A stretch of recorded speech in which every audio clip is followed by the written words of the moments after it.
Hey guys, welcome back. I'm super excited that we get to continue our journey in our men's devotional. So today we are on day 5 and we're going to be looking at 1 Timothy chapter 5. So once again, if you're tuning in for the first time, I encourage you to go back and look at days 1 through 4 and then pick back up in day 5. Or you can just continue to join us and watch this video here.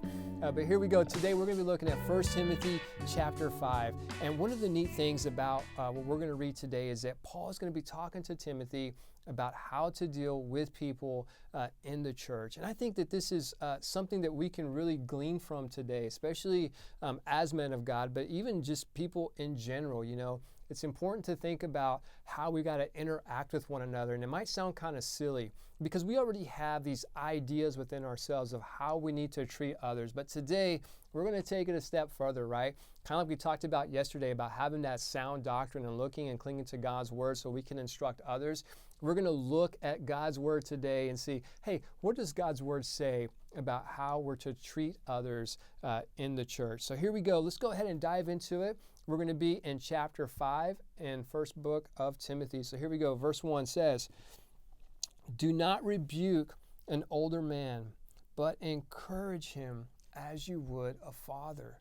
So Paul right off the bat says, hey, Timothy, don't rebuke men who are older than you. You know, and for Timothy as a young pastor, as a young leader, he needs to learn, how does he faithfully shepherd his flock? How does he deal with older men?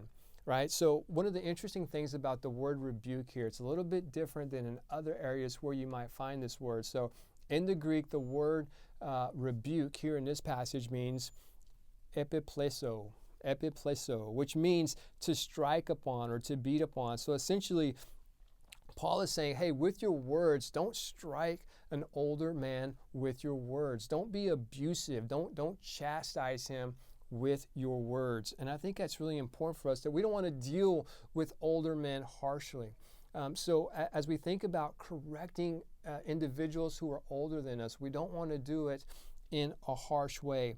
And it doesn't mean that you won't bring correction. It doesn't mean that Timothy won't bring correction to men who are older than him. We have to remember that, you know, when you go back to 1 Timothy chapter 1, Paul charged Timothy to bring about correction, right? Because there's false teaching that's taking place in Ephesus. So he says, hey, you have to bring correction to this false teaching. So Timothy's going to find himself bringing correction, but he has to do it in a way that honors God. He can't rebuke them harshly, right? He has to do it with a sincere heart. And I think that's one of the things for us when we're dealing with when we're dealing with older men and bringing about correction, we need to do it with a sincere heart. Some of us as men as a workplace, we have older men that work under us, because we're in positions of authority. Or you might be, on a football team where you got maybe players that are older than you, but you're filling that leadership role. All these different roles, you're going to have people that are older than you. So we have to think about when we correct them, we need to do it with a sincere heart, right? Paul says, hey, that we're to encourage them as we would a father, right? Think about that relationship that you would have with your father, that we want to encourage them. So whenever we bring about correction, not only are we correcting, but we're doing it in a loving way from a sincere heart with encouragement, right? And then I love what Paul's going to do here, because not only is Paul telling us, giving us some guidance on how we're to treat others, but he breaks it down by age. And the verse goes on to say, younger men as brothers, right?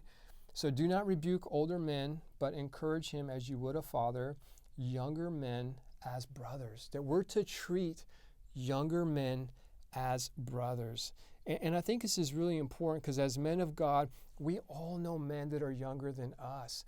And we need to treat them as brothers. We need to instruct them and help them grow in their faith, right?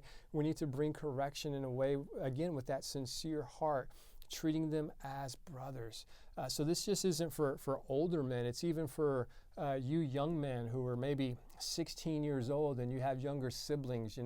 You can treat them as your younger brothers, right? So if you have people that are around you in your community or maybe in your neighborhood, treat these younger men as your brothers.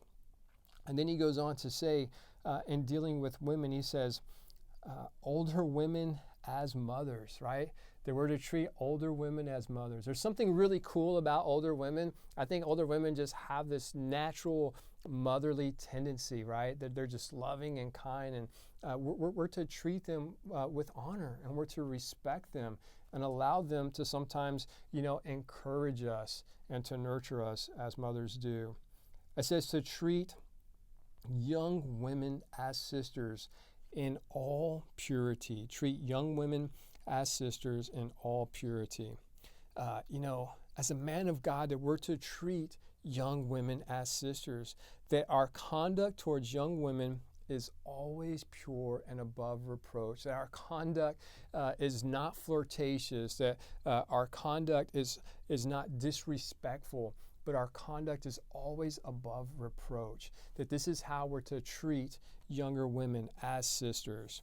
And then he goes on to say here in verse 3, he says, honor widows who are truly widows.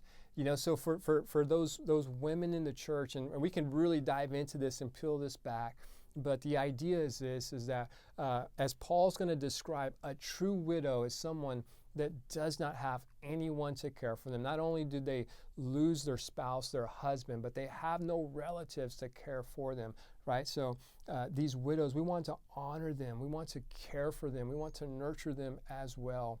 And then Paul will later say and talk about elders. He says in verse 17, let the elders who rule well be considered worthy of double honor, especially those who labor in preaching and teaching. Man, that's awesome, right? So even elders in the church, we're to honor them, we're to respect them, and I think this is really cool because I think about some of the elders that I have in my life, and as I develop this relationship with them and as I honor them and respect them, man, naturally they just pour into my life and help me grow as a man of God.